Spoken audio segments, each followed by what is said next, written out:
Hello दोस्तों। आज की स्टोरी है तन्हा। अगर मनचाहा कुछ मिल जाए तो मन कितना खुश हो जाता है, परंतु जिसे जी जान से चाहो और वो मिलते मिलते रह जाए, तब उम्र भर का मलाल बनकर मन को भीड़ में भी अक्सर तन्हा कर देता है। गर्मी की छुट्टियों में मैं अपनी छोटी नानी के पास गांव भाग आता था। वहीं तुमसे पहली बार मिला था। नानी ने कहा था कि तुम्हारी मीरा दीदी है। मेरे कानों ने तो सिर्फ मीरा सुना था।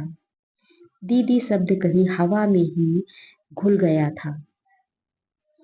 तुमको देखते ही तुम मन को भा गई थी। धीरे धीरे बातचीत बढ़ती रही। सुबह से लेकर देर रात तक हमारी बातों का सिलसिला चलता रहता।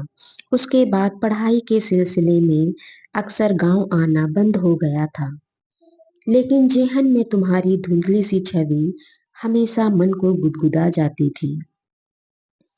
कहीं न कहीं मन तुमसे जुड़ गया था। तुम्हारी मोहक छवि, गुलाबी होठों पर बिखरी शरारती मुस्कान अक्सर मुझे तन्हाई में भी महका जाती थी।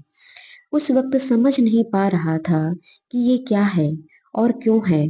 शायद उम्र का वो दौर ही कुछ ऐसा था कि न तुम्हें पता चला और न मुझे कि इस खूबसूरत एहसास को प्यार कहते हैं। 11 वर्ष बाद तुम्हें फिर देखा। सफेद सलवार सूट, लाल दुपट्टा, छोटी सी बिंदी और सौम्य हंसी, सब कुछ मन को छूता लुभाता हुआ। खुश था कि तुम मेरी भाभी बनोगी। पहले कुछ संकोच लगा, क्योंकि इतने सालों बाद मिले थे, पर तुम्हारे अपनेपन ने सारी झिझक दूर कर दी थी। तुम्हें किसी और की पत्नी बनना स्वीकार नहीं था। यह बात तुमने बेझिझक मुझसे कह दी थी। तब मैंने पूछा था, क्या चाहती हो तुम? तुम्हारे जवाब ने तो मेरी दुनिया ही बदल दी थी। ये क्या कह रही हो तुम मीरा? मेरी छोड़ो, तुम बताओ। बचपन में हर बार गर्मी की छुट्टियों में यहाँ भाग आते थे, क्या अपनी छोटी नानी के लिए? क्या तुम्हारे मन में मेरे लिए कुछ भी नहीं था?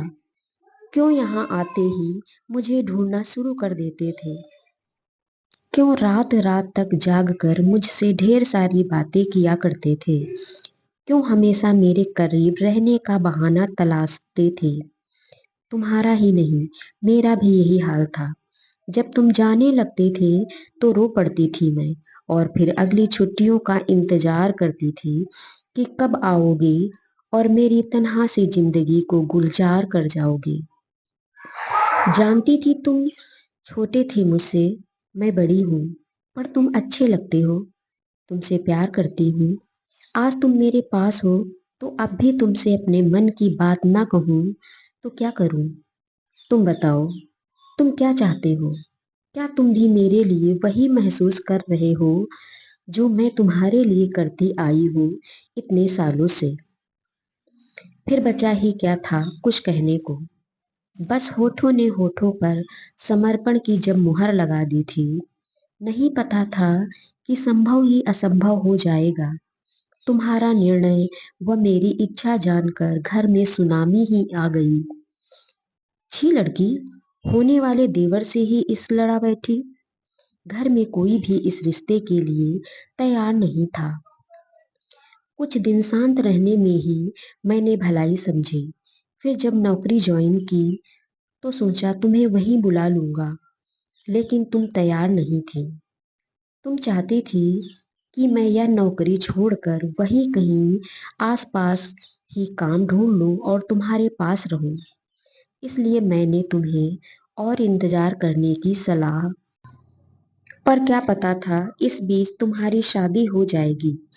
जब मुझे यह खबर मिली तो टूट चुका था मैं।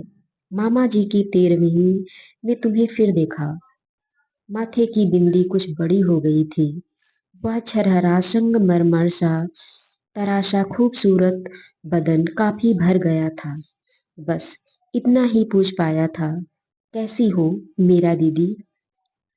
बोली थी तुम मुझसे बात मत करो, और मैं कब से तुम्हारी दीदी हो गई। उस भीड़ में क्या स्पष्टीकरण देता। चलने लगा तो तुम भी पीछे पीछे बाहर तक आई। तुम्हारी आंखों में आंसू थे। देखकर अपनी कायरता पर बहुत शर्म आई थी। अगर थोड़ी हिम्मत जुटाकर तुम्हारी शादी न होने देता तो तुम और मैं एक होते। पर जो हो न सका, तुम्हारी तरह उसका मलाल मुझे भी है। हम दोनों अपने अपने हालात से ही बंधे रहे। मुट्ठी की रेत तरह सब फिसल गया। मैं तुम्हारी दीदी कब से हो गई।